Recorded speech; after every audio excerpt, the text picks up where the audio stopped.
Abra sua Bíblia, irmão, no Evangelho segundo escreveu Mateus, capítulo de número 2, farei a leitura dos versos de número 1 a 12. Mateus, capítulo 2, versos de número 1 a 12.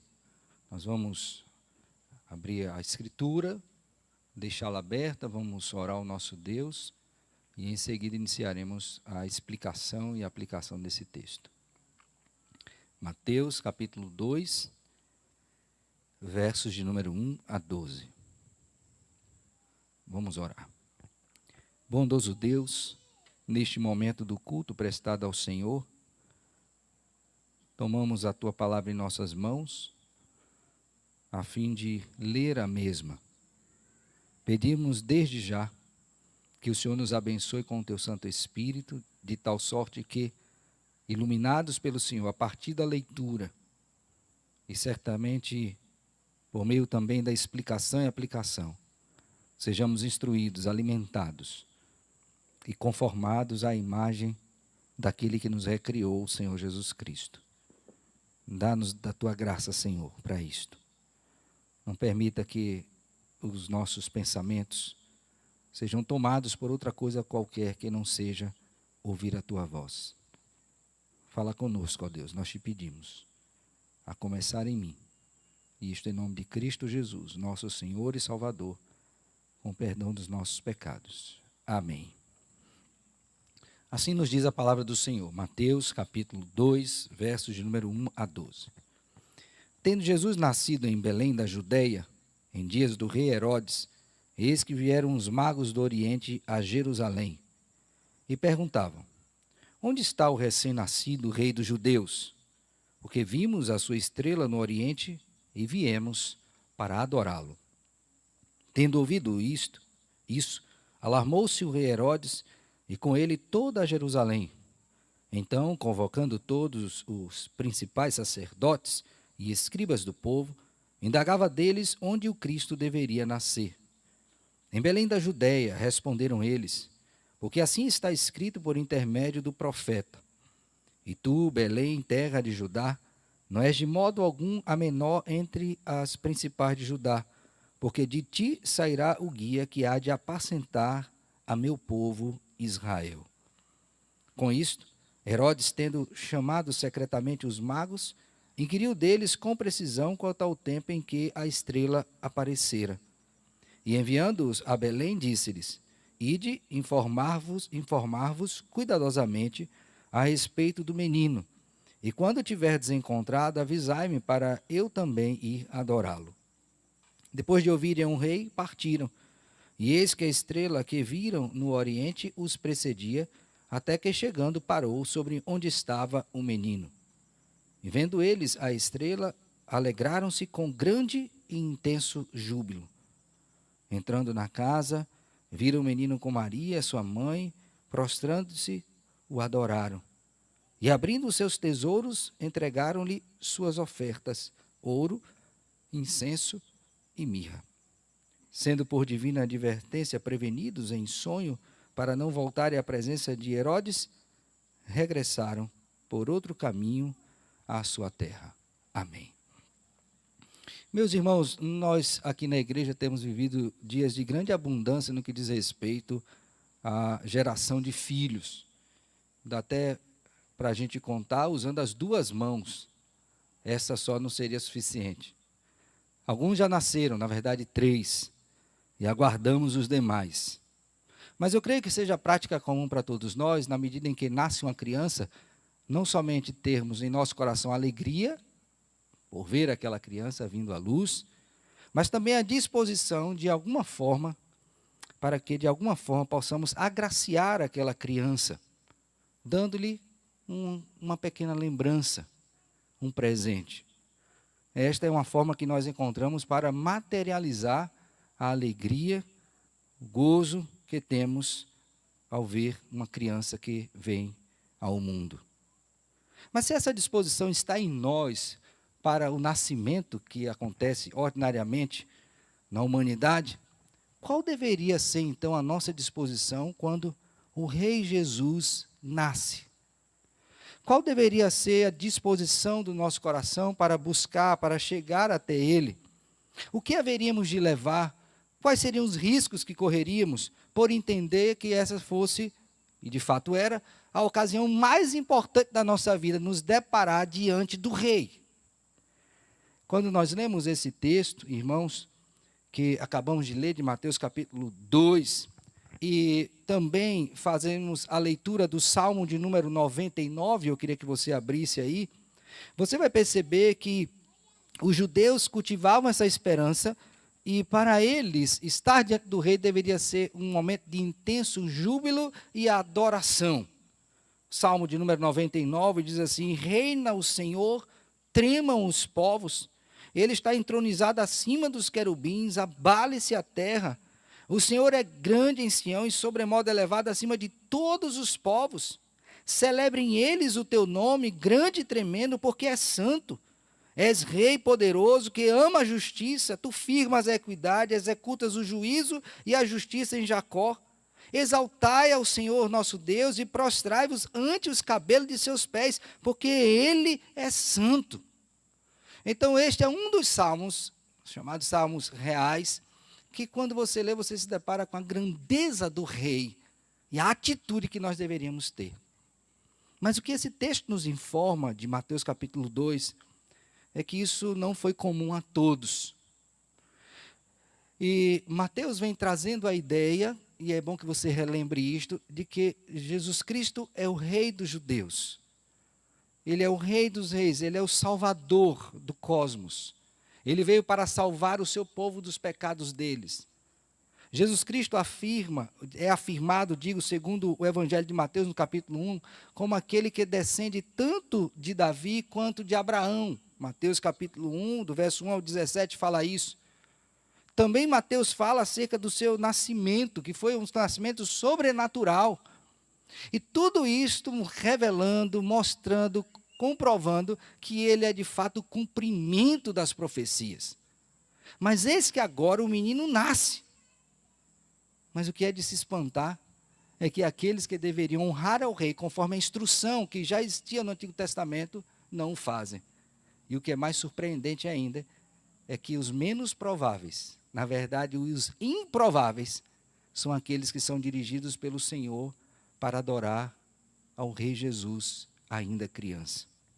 E eu queria considerar nessa noite com os irmãos exatamente isto, que a visita dos reis magos ao Rei Jesus Cristo testifica acerca do nosso dever de sempre honrar ao Rei Jesus Cristo. Eu e você precisamos estar conscientes, irmãos, que todas as vezes que nós nos deparamos com a grandeza do Senhor, do Rei Jesus Cristo, a nossa comum obrigação é de adorar ao Rei Jesus Cristo. E esse texto nos mostra isso, irmãos, a partir de dois aspectos. O primeiro deles, os magos procuram o rei para adorá-lo. Você vai ver isso no verso de número 1 até o verso de número 7. Então, a busca dos magos ao rei para adorá-lo. E no segundo momento, verso número 8 a 12, os magos encontram e adoram ao rei Jesus Cristo. Então vamos analisar a primeira parte, a busca dos magos ao rei Jesus Cristo. Eu queria que você acompanhasse a leitura comigo, porque eu vou lendo e vou explicando ponto a ponto aqui para que você compreenda o que está acontecendo no sentido dessa busca. Primeiramente, verso 1. Tendo Jesus nascido em Belém da Judeia. A profecia apontava que o rei haveria de nascer exatamente em Belém, e isto é comprovado no verso de número 6, quando Mateus alude a uma profecia do Antigo Testamento. Foi lá que o Senhor Jesus Cristo nasceu. E então, era de se esperar que se um rei nascesse, ele nascesse exatamente na capital, que seria o quê? O local do Palácio Real. Mas não é assim que acontece. Cristo nasce em Belém da Judeia. De tal maneira que quando aqueles homens vão procurar ao Senhor Jesus Cristo, eles vão exatamente para a capital da cidade, que é Jerusalém, não para Belém. E é isso que nos é dito aqui. Tendo Jesus nascido em Belém da Judeia, em dias do rei Herodes, então era este o contexto, e lembre que Herodes era um edumeu, que detestava o povo judeu, mas era um homem muito político, muito sagaz, então ele lidava com essas coisas politicamente, de maneira que convivia harmoniosamente, todavia havia sempre essa atitude de rebeldia contra o Senhor, para com o Senhor da parte de Herodes.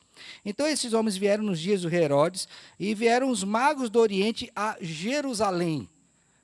Essa informação magos do Oriente aqui, ela precisa ser realmente explicada, porque a gente acaba cultivando isso transmitido de geração em geração de maneira errada, que eram reis. A Bíblia não fala que eram reis magos, tá bom? É bom que você saiba disso, as crianças abram os ouvidos, eles eram magos.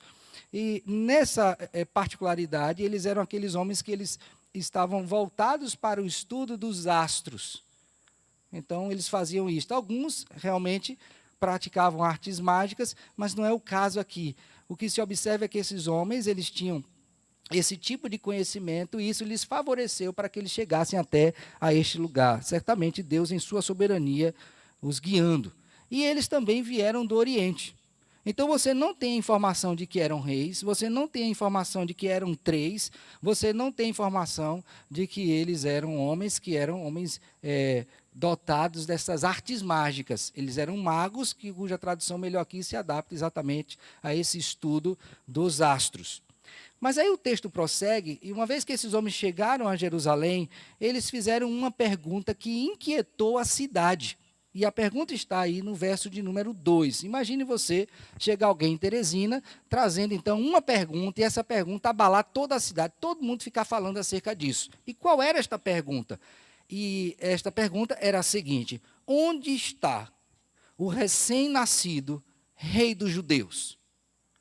Você imagine que Jerusalém ali é uma cidade muito importante para o povo judeu. Chega na cidade alguém perguntando exatamente isso: onde é que está o rei dos judeus? E essa inquietação ela veio não somente sobre os judeus, especificamente, mas sobre todos os moradores, e sobretudo sobre Herodes, que era um homem extremamente possessivo, orgulhoso, e agora ele está se vendo confrontado com a possibilidade de um rei que fizesse frente a ele. E aí, então, esses homens fazem essa pergunta, e logo de imediato justificam a pergunta que eles mesmos fizeram. Por que eles vieram? Porque vimos a sua estrela no Oriente e viemos para o quê? Para adorá-lo. Ou seja, o rei nasceu, nós acompanhamos o trajeto através dessa estrela, e aqui comprova aquele aspecto de que eles faziam uso desse tipo de ciência, e nós vimos essa estrela e estamos aqui exatamente para adorar o rei. O que é de espantar, irmãos, é que a cidade deveria estar devotada a isto. Os judeus deveriam fazer isto. Mas não fizeram. Pelo contrário, homens de outra terra vieram para fazer aquilo que o povo do Senhor deveria fazer e não fez. Não é sem razão, portanto, que o evangelista João ressalta, veio para os seus e os seus não o receberam desde o momento em que ele nasceu. Foi assim, rejeição. Mas aí o texto nos dá uma outra informação muito importante, que é aí que está no verso de número 3, acompanhe comigo. Tendo ouvido isso o quê? A pergunta e a resposta que eles mesmos deram. Viemos aqui para adorar o rei. Onde é que ele está? Tendo ouvido isso, alarmou-se o rei Herodes, e com ele toda a Jerusalém. A cidade ficou alarmada. Então, convocando todos os principais sacerdotes e escribas do povo, indagava deles onde o Cristo deveria nascer. Aqui uma outra informação importante. Quando Herodes procurou saber acerca desse fato, ele foi buscar exatamente nas lideranças religiosas judaicas. Aqueles homens que tinham o conhecimento da palavra de Deus, do Antigo Testamento, que conheciam as profecias, tanto é que responderam de acordo com a profecia. Mas o que é de espantar, e Mateus quer que você entenda isso aqui, é que esses homens que conheciam a verdade, que lidavam com ela, não estavam onde o rei estava para adorá-lo. Pelo contrário, estavam em Jerusalém, mas o rei nasceu em Belém e eles sabiam disso. A profecia diz, vejam comigo, em Belém da Judeia, verso número 5, responderam eles: Porque assim está escrito por intermédio do profeta: e tu, Belém, terra de Judá, não és de modo algum a menor entre as principais de Judá, porque de ti sairá o guia que há de apacentar o meu povo, o quê? Israel. Esses homens tinham conhecimento acerca do rei, mas não se devotaram a adorá-lo. Não buscaram ao rei, a despeito do conhecimento que tinham. Certo comentarista afirmou, fazendo um contraste, e eu achei interessante isso, quero trazer para os irmãos, o conhecimento dos líderes religiosos comparado ao conhecimento dos magos. Os magos sabiam que haveria de vir um rei, sabia qual o sinal que acompanharia isto, sabiam que ele era rei dos judeus e que certamente vinha para resgatar o seu povo. Eles tinham um conhecimento de Salvador. E o povo judeu? Sabia onde ia nascer, sabia também que era rei, sabia que vinha para salvar, mas olha que atitude diferente. Os magos, um povo fora da aliança, vieram para adorar, e aqueles que estavam dentro, nada fizeram. Mateus quer que você entenda isso. Se Jesus Cristo é o rei, ele é da linhagem de Davi, da linhagem de Abraão, se nasceu de maneira sobrenatural, se o rei nasceu, nada mais correto do que adorá-lo. Mas o povo do Senhor não fez isto. Mas os magos, instruídos pelo Senhor, orientados pelo Senhor, estavam ali para adorar ao rei Jesus Cristo.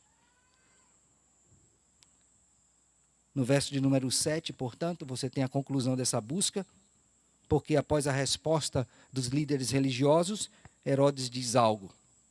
Com isto, Herodes, tendo chamado secretamente os magos, inquiriu deles com precisão quanto ao tempo em que a estrela aparecera. Então Herodes, eu quero saber detalhadamente isto. E meus irmãos, você fica pensando, né? Por que Herodes quer fazer isto? Por que ele quer saber detalhadamente? Será que ele, à semelhança dos magos, quer também adorar o Senhor? Nós que já conhecemos a história posterior a este momento, sabemos que não foi para isto. Mas imagine um judeu lendo esse evangelho, novamente, porque isso foi escrito após a ascensão do Senhor Jesus Cristo, e relembrando esses fatos, de que teve um homem que queria conhecer acerca de Cristo, mas o seu conhecimento não era para se colocar aos pés de Cristo a fim de adorá-lo, mas era exatamente para matá-lo. Mas não foi isso que Herodes disse. Algo saiu da sua boca, mas que não estava em harmonia com o que estava no seu coração. Como é que a gente sabe disso? Veja comigo, por favor, verso 8. E enviando-lhes a Belém, disse-lhes: ide informar-vos cuidadosamente a respeito do menino, e quando tiverdes encontrado, avisai-me para que eu também, e o quê? Adorá-lo. Isso foi verdade? Não. Como é que a gente sabe disso, irmãos? Exatamente porque no capítulo 2, verso de número 16, nós vemos o que Herodes de fato queria fazer. Vendo-se iludido pelos magos, enfureceu-se Herodes grandemente e mandou matar todos os meninos de Belém e todos os seus arredores, de 2 anos para baixo, conforme o tempo do qual, com precisão, se informara dos magos. E aqui eu quero então, a partir disso, mostrar 2 coisas para os irmãos. A primeira delas, e repetindo, a disposição dos magos para adorar o Senhor. Mas a segunda é a indisposição, tanto dos judeus quanto de Herodes, de se render aos pés do Senhor Jesus Cristo. Ambos conheciam a verdade, mas nenhum deles se dobrou aos pés de Jesus Cristo. Quem faz? Os improváveis, os magos, que vieram de longe, trazidos pelo Senhor para adorar o Redentor. Então, a primeira coisa que esse texto nos mostra é a busca para adorar ao Rei. Em segundo lugar, a partir do verso 8, esse verso 8 funciona como uma dobradiça do texto, você tem os magos que encontram o rei e adoram ao rei. Herodes despede estes magos com as orientações que nós acabamos de ler, e eles seguem. Verso 9. Depois de ouvirem o rei, partiram. Então, eles chegaram em Jerusalém, buscaram, não nasceu lá. Onde é que ele nasceu? Nasceu em Belém. Herodes então diz, olha, vão, procurem achem e me digam. E eles partiram. O intento deles era o quê? Adorar o Senhor. E partiram, e eis que a estrela que viram no Oriente, lembre, aqui um ponto muito importante, essa ideia da estrela vai sendo recorrente no texto. Existem muitas tentativas para explicar esse fenômeno. Mas, finalmente, nenhuma delas convence. Aqui temos, e que precisamos acreditar, aquilo que a Bíblia diz, foi um evento miraculoso.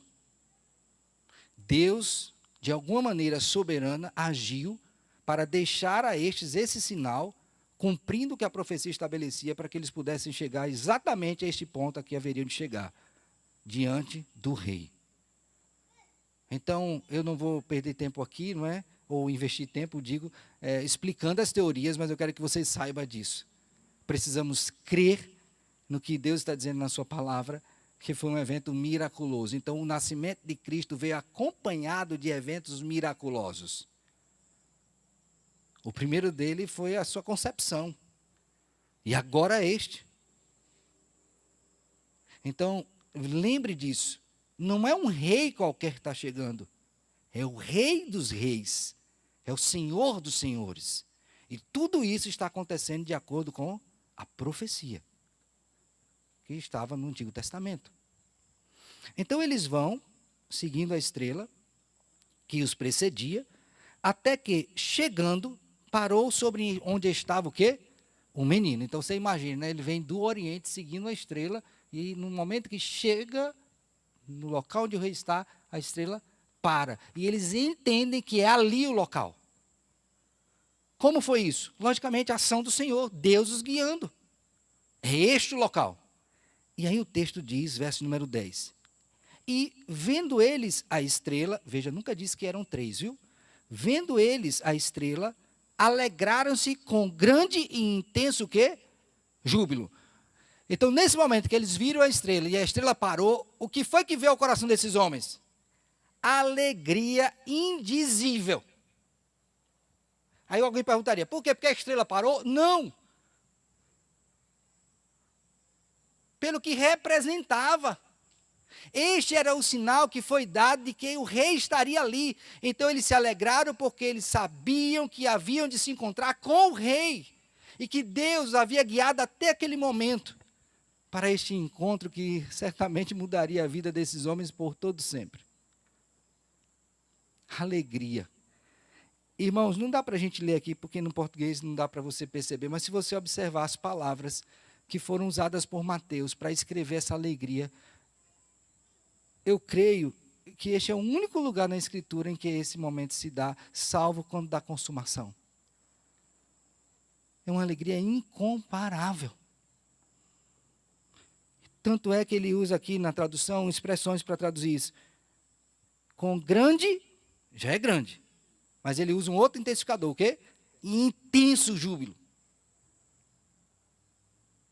E é bom que você entenda isso. Porque esta deve ser a disposição nossa quando estamos diante do Rei Jesus Cristo. Alegria, intenso júbilo. Não deve haver alegria maior do que estar na presença do Senhor. E para que você entenda isso, abra sua Bíblia, por favor, no Salmo de número 84.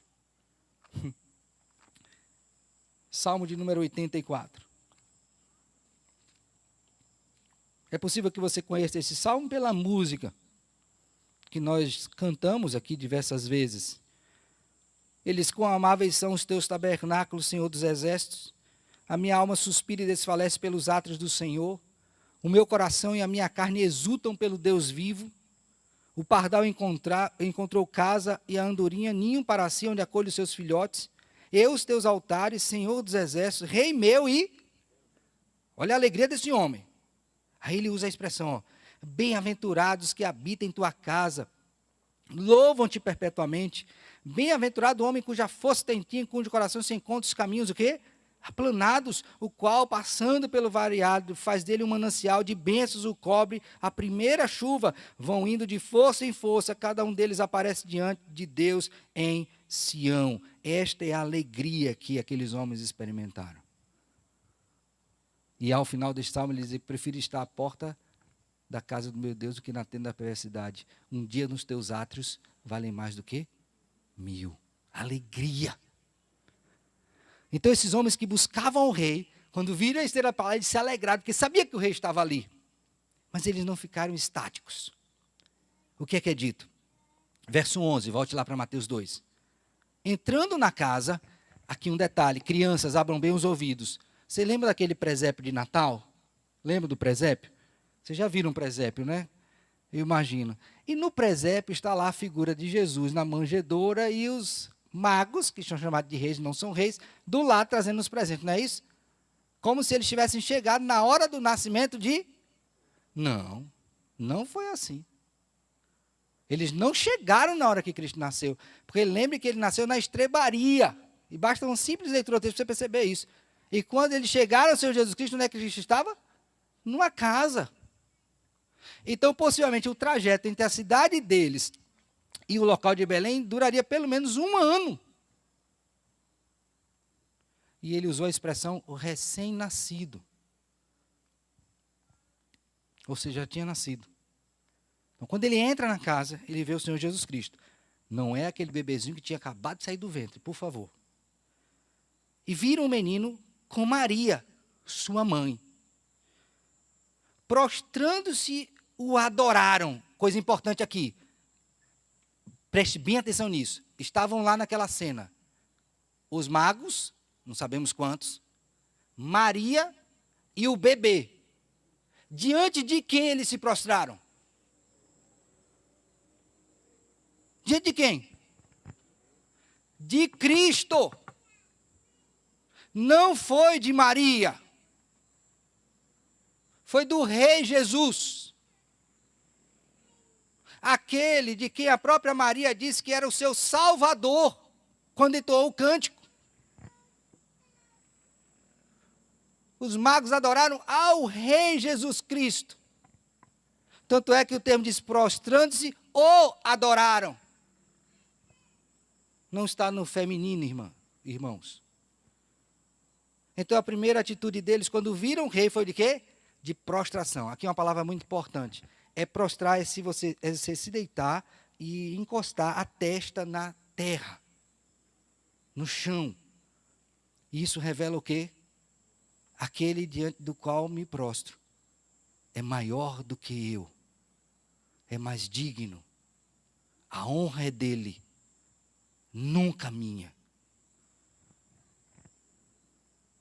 Mas não fizeram só isso, não somente reconhecer a realeza, a grandeza do rei, mas eu quero que vocês prestem atenção no detalhe, eles estão prostrados diante de quem?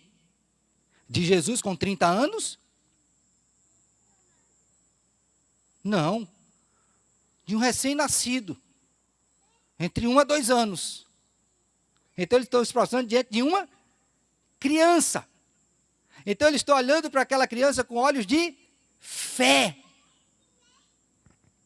Este é o rei dos judeus.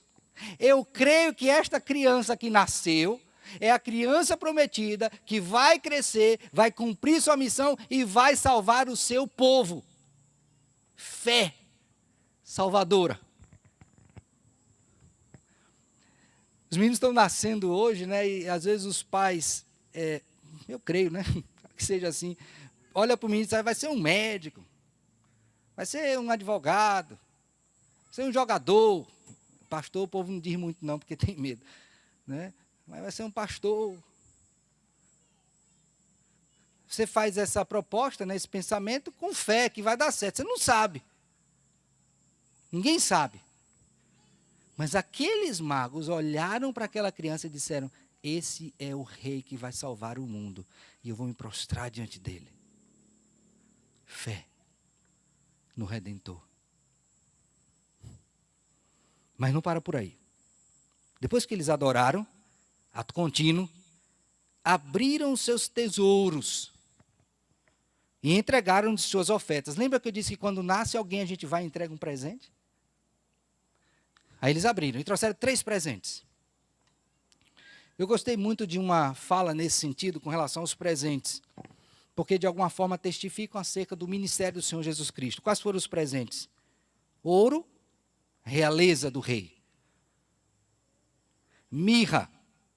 incenso, aponta para o ofício sacerdotal, culto, cheiro, aroma agradável. E mirra, que era especiaria para o embalsamamento. Então, em outras palavras, o que é que eles estavam dizendo? O rei, que é sacerdote, dará a sua vida, um aroma suave, para salvar o seu povo. O que é isso? Fé. Meus irmãos, esses magos aqui estão mostrando que eles não somente criam que Jesus era rei, mas que também tinham uma missão importantíssima a cumprir. E aí eles estão com o coração cheio de júbilo diante do rei. O que é que eles fazem agora? Tem que voltar para casa. Tenho certeza que eles não voltaram do mesmo modo, mas estavam agora com a palavra do Senhor confirmada em seu coração, porque viram ao rei Jesus Cristo. Verso número 12 diz que, após terem passado por esta cena, sendo por divina advertência prevenidos em sonho, lembra bem, havendo Deus outrora falado de muitas formas, de muitas maneiras, então nessa época era possível assim, e Deus usou esse expediente. Por sonho, os alerta, para não voltarem à presença de quem? De Herodes, e regressaram por outro caminho à sua terra. Esses homens vieram para adorar o rei, adoraram ao rei, e voltaram cheios de gozo, por terem adorado ao Rei dos Reis, o Senhor Jesus Cristo. O que é que Mateus quer nos ensinar com isso, irmãos? Primeira coisa e básica, abra bem os seus ouvidos. Só há um rei. Jesus. Salvador do seu povo. Jesus é rei. Jesus é rei. É diante dele que devemos nos quedar, irmãos. Nos prostrar. E somente a ele adorar e servir. Não há outro. Jesus é rei. Isso está sendo dito desde o primeiro capítulo. Agora, novamente reafirmado. O leitor de Mateus deveria ter em mente: Jesus é rei. E essa afirmação ela tem as suas implicações. Se ele é rei, ele me governa. Se ele é rei, ele me protege. Se ele é rei, ele provê. Se ele é rei, ele dirige a minha vida, ele guarda dos meus inimigos, ele me dá as leis, ele me disciplina, porque ele governa soberanamente sobre mim. Então eu queria que você entendesse isso. Preste bem atenção no que eu vou lhe dizer. Jesus é de fato o rei na sua vida? Ou essa é apenas uma afirmação, à semelhança da que Herodes proferiu, dizendo que queria adorá-lo? Quem que governa a sua vida? Então não é apenas conhecer que Jesus é rei, porque os judeus conheciam. Eles sabiam as profecias. Mas à frente eles se encontraram com Cristo, mas negaram. Então é afirmar que ele é rei e viver debaixo do seu reinado. O Senhor Jesus Cristo, no Sermão do Monte, em Mateus capítulo 6, ensina a orar. E ele diz: portanto vós orareis assim, verso 9. Pai nosso que estás nos céus, santificado seja o teu nome. Venha o teu reino. Seja feito o quê? Se Deus é rei, e ele é, que a vontade dele seja feita na sua vida, e não a sua, mas a dele. Aí, de fato, você vai estar mostrando quem reina. Segunda coisa, esse texto nos mostra que Jesus veio para salvar o seu povo, e não são somente os judeus. A prova disto é que os magos estavam aqui dando provas de que foram alcançados pelo Senhor. Salvação também para os gentios. A prova disso está aqui nessa quadra. Ó. Quantos salvos? Tem algum judeu aqui? Acho que não. salvos. Por quê? Porque quando Cristo veio salvar, ele veio salvar o seu povo, judeus e gentios, e o verdadeiro israelita não é aquele que é na carne, mas aquele que é no coração. Bendito seja Deus que veio para salvar o seu povo, do qual fazemos parte. Que bênção é saber disso. Que ele veio para nos salvar. Tomou a nossa forma, sofreu aqui para salvar. Ele veio salvar e salvou. A sua obra não foi em vão. E a grande prova disso somos nós aqui hoje também. A outra coisa que eu queria que você lembrasse ao ler esse texto. Cuidado para dizer conhecer, mas não viver de acordo com o conhecimento que tem. Quando o apóstolo Paulo escreveu para Tito que deveria ficar na ilha em Creta, cuidando da igreja, ele fez uma consideração acerca daquelas pessoas que diziam conhecer a Deus, mas o negavam por suas obras. Tito 1,16 diz: no tocante a Deus, essas pessoas professam conhecê-lo. Entretanto, o negam por suas obras. Por isso é que são abomináveis, desobedientes e reprovados para toda boa obra. Irmão, olha, não é só você dizer que conhece, eu insisto nisso. Se você diz que conhece, mas não vive de acordo com esse conhecimento, é reprovável, é abominável. Então, tem muita gente por aí dizendo: eu conheço a Jesus, Jesus é rei. Amém, ele é mesmo. Ele é mesmo. Mas o que você faz atesta isso. Aqueles escribas, aqueles líderes religiosos, o próprio Herodes teve conhecimento, mas nenhum deles se prostrou como os magos se prostraram. E você? Todo dia vem à igreja, ouve o evangelho, falam de Jesus, provam isto à luz da Escritura, mas você, pelo que faz, testifica que Jesus é seu rei.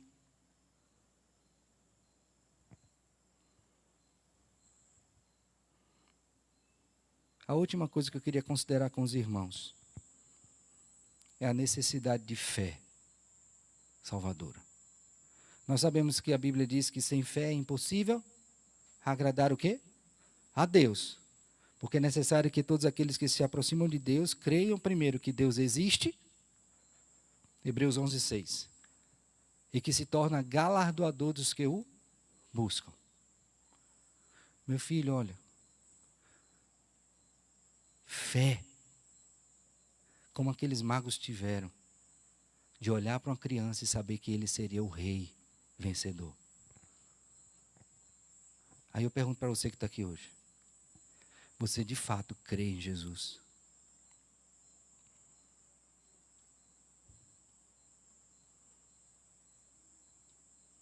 Crê mesmo? Crê mesmo? Amém. Porque Ele é o Rei dos judeus. E só serão salvos aqueles que, pela graça de Deus, creem em Jesus, o Rei dos judeus, que veio ao mundo para salvar o seu povo. É isto que eu e você precisamos fazer: crer em Jesus. Meu desejo é que, à semelhança daqueles magos, nós sejamos movidos por essa fé e vivamos neste mundo sensata, justa e piedosamente, aguardando aquele bendito dia quando o Rei Jesus virá, segunda vez, para levar o seu povo consigo ao seu reino que Ele tem preparado. Que você e eu estejamos lá, e até lá vivamos pela fé no Rei dos judeus, o nosso Senhor Jesus Cristo. Amém. Vamos ficar de pé, vamos orar, irmãos. Querido Deus, graças te rendemos por tua palavra. Graças te rendemos porque somos instruídos e nesta instrução sabemos, ó Deus, que o Senhor é o Rei dos reis, que a tua palavra tem se cumprido de maneira fiel, e assim o será, porque o Senhor é fiel. Que o Senhor, ó Deus, nos mostra que existem disposições diferentes ante o Rei. Disposição como a dos magos para adorar o Senhor, mas tristemente a disposição como Herodes e os líderes religiosos daquela época para não se prostrarem diante do Senhor, pelo contrário, serem instrumentos para perseguição ao rei e ao seu povo.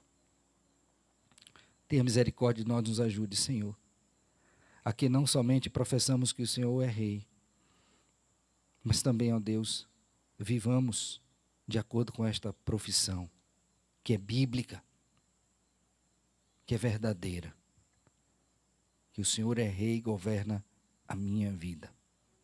Que assim se dê com a tua igreja, que possamos nos submeter ao Senhor, crendo que não há um rei tão glorioso, tão santo, justo e sábio como o Senhor.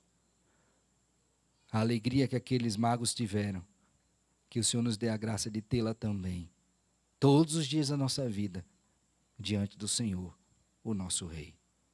Assim te bendizemos em Cristo, o Rei dos Reis, com perdão dos nossos pecados. Amém. Amém.